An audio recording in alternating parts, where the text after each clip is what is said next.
Good afternoon. A really quick demo here. I promised you that I would show you how I make my own cords, basically. I find them useful for all sorts of things, and I think they're fun to make. So I'll show you at the end some bits and pieces that I intend to use mine on. This is, I think it was three. Hang on, let me find an end. Yeah, three different wools, whatever you want to use really. Anyway, there was a couple of different, just hold it there. You see just the three different, it might have been four. Yeah, because there's a green, a mustard, a lighter green, and then I've got this hairy stuff here, which is very odd, but very useful. Comes out like that. It's very strange, almost looks like flies, doesn't it? You go fishing with. I have no idea where I picked that up from, but I find stuff everywhere. So yeah, just keep an eye out. I'll just quickly show you some of the other stuff that I've got out. I've got a bit of a table full, so bear with me. There we are. So I've got all sorts of different, where are we? Yeah, all sorts of different things going on here. I'm currently doing one with this colour palette here, which is, let me get them all in picture for you. So it's just a grey, knitting wool. This is another nice one that I got on a cone, which is that kind of thing.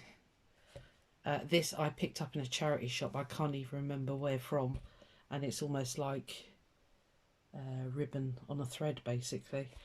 A nice oddment of wool again, which has got a nice shiny thread going through it. That's picking up. And then this stuff here, which is, a lot of people made scarves out of this basically, but it all sort of stitches together to make, let me just put you back on the box, bear with me. A bit wonky, there we are. Yeah, so, basically if you've got any fancy yarns that are actually quite frankly a pain to knit with, this is another nice one. This is ice yarn. Is it ice? I think it's called ice. But it's one that you would knit with normally. But, you can see that'll be a nice addition. So after I've shown you this, that's one colour thing that I'm going to be doing. So anyway, let me show you how I do it. It is so simple. It's ridiculous. It's just you do need a sewing machine. Could you do it by hand? I don't think you could. I guess you could crochet it if you're a crocheter. You could crochet the threads together, and that would give you, sorry, just moving everything out of the way, that would give you probably a similar thing, although it'd be probably be a bit fatter. So anyway, let me take you down here, show you what I'm up to. Hold tight. Right, so I've got my threads. What I do is I cut them into 2 metre lengths. I've got a knot here somewhere. Here we are. I cut them all into 2 metre lengths. So that's the wools I just showed you, all the different ones there. Okay, I tie a knot at the end because it just makes it so much easier. And then you can either twist as you go or just stitch it as it is. It's completely up to you. You do get a different effect whichever way you do it. So machine is set on a zigzag. Well, it will be when I've done it. There we are. I go for about a size 5 width, and then quite a long stitch. I'll put it on a number 3. I'm just going to move you again onto the, so you can actually see what I'm doing, because it does need, let me move you down there slightly, hold tight, sorry. Right, there we are. It does need a hand through because the feed dogs don't pick up. It's not like you're sewing a fabric, so it does need a little bit of a tug through as you're going. So I'll just quickly show you that. I've got a pink thread on the bottom, and I've got this lovely variegated one on the top. I'm going to sneeze. There. Excuse me, hay fever season. Yeah, I've got a nice variegated thread on top, which has got blues and pinks and yellows in it. Although this hasn't got yellow in it, I don't really think you're going to see it. I've lost my knot again. There it is. Okay, so I start off at the knot end. I've cut these about 2.5 meters long because I try and end up with a 2 meter piece, which is how I basically sell them. So it's just a case of zigzagging. And as I say, you can twist as you go if you want to. Oh dear, excuse me. It's that silly time of year. I'm going to put it on a sort of normalish speed, so bear with me. We'll just whip through this. It won't take long.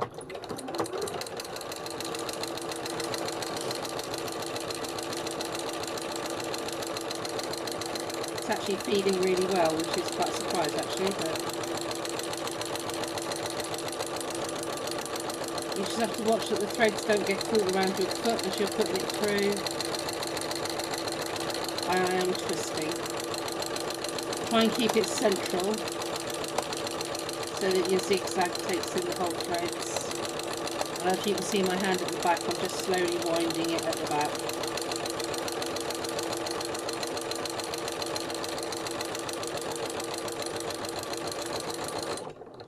Right. I don't know if you can see that. I'm just winding it around my finger, so bear with me. Get the rest of it on the floor and it's easier then. Oh dear, sniffy sneezing.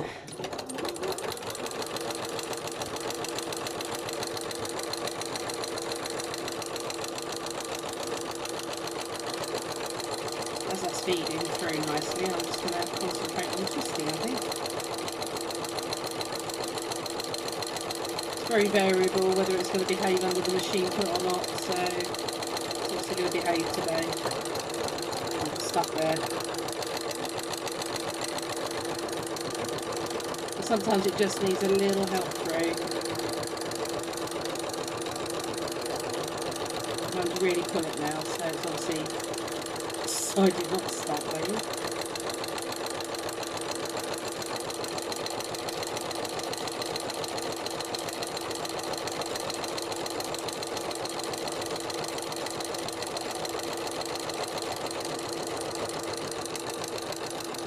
Those big chunky knobs, it doesn't like those. Fair enough.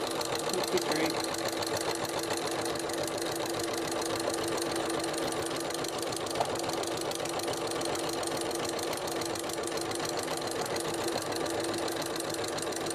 You could twist it before you start sewing. Just hold it on a bobbin. Stop there a second. Yeah, you could pre-twist it or get it all ready. I make quite a lot of this, so I tend not to bother. Just take it to the back here and just twist. We're nearly there. It doesn't matter if you don't catch all the threads, as long as it is caught in some parts, because you know, that just adds to the look of it really. Sorry, I'm sniffing.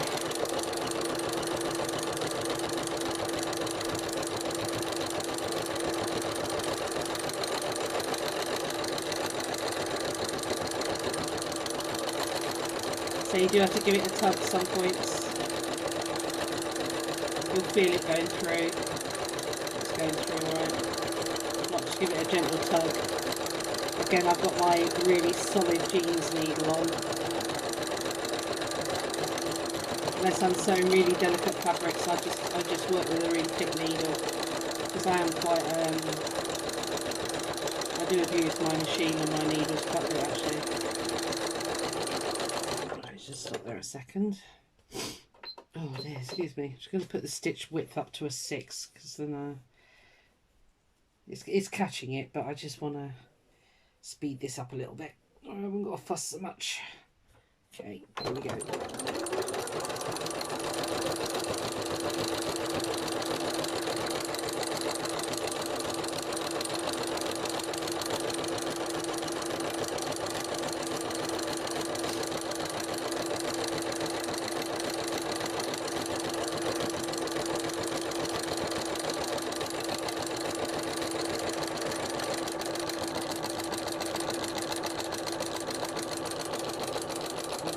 Something's gone wrong. You can almost tell by the sound of the machine. The bobbins. There Yeah, bobbins come a bit loose, right, bear with me.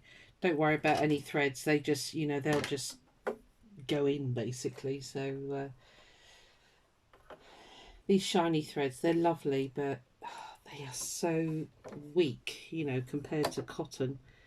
They're beautiful threads to work with, but they do tend to want to break quite easily. So let's just shove that under there, get the bobbin thread out again.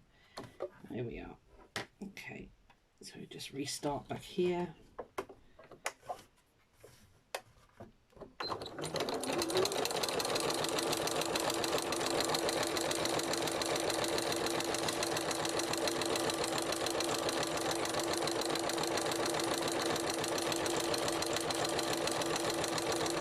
The end, and that's it, and that's all you do. So let me show you the finished effect. Just snip that end off because we are done. So what you end up with is a really nice cord basically. Okay, and there's loads of it. It's still coming. So there we are, there's the end. Like I say, you could pre-twist this if you wanted to, and you know, don't worry if it doesn't all get caught under. You can see there some of the this meshy one has come out at the side, but that's fine, you know, it all adds to it, so that's it's all good. So yeah, so there we are. That's an easy way to make your own cords. Just snip off those bits there, and I take off the scrabbly end, which is where we started, and we usually end up with well over 2 meters there. So I just put them on a bobbin, and that's the way I sell them basically. So yeah, so you end up with a really nice cord, like so. Useful for all sorts of things. I'll show you one way that I use it for junk journaling, which, bear with me, I've got all the ingredients here. I can grab hold of the lace. It's quite a nice way to use it as like a couching thread basically. So I'm just going to lay the lace on the paper. I'm going to use this hairy one, not the one we just made, but the other one. And then I'll use pink, it'll be fine. I don't think it'll show up much. So I'm just going to zigzag down here, hopefully catch that on there. What we're on a 6, let's take it down to a 5, 3, yeah, that's fine.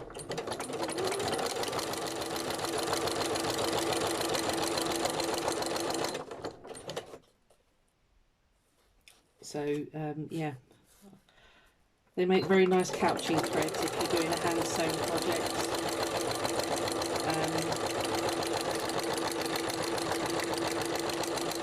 On my next video, I finished the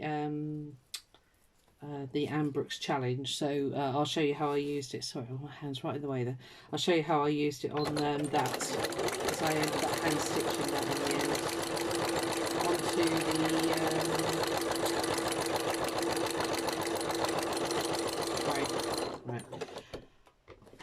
onto the Hessian. So I'll show you that. Bear with me. We managed to get ourselves caught in between the foot. Just take that off there. Right. There we are.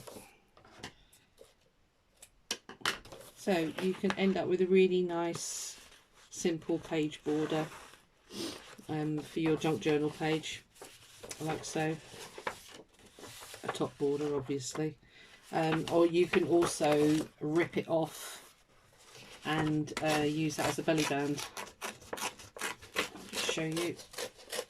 And also, you know, it's like a minimal snippet, if you like. You know, sometimes you don't always want tons of stuff on a snippet, so that makes a very effective you know, decorative thing for a top of a pocket or whatever you want to do with it, really. So yeah, it's time to get all those awkward threads and you know, the speciality wools and things like that you know, sometimes are a real absolute pain to knit with, to be honest. So yeah, do that, and then stitch them together, and then, you know, use them in your junk journals, use them as couching threads if you're doing a hand sewn project. I don't see why you couldn't use that if you're making a drawstring bag. You could use that as the drawstring. Don't see why not.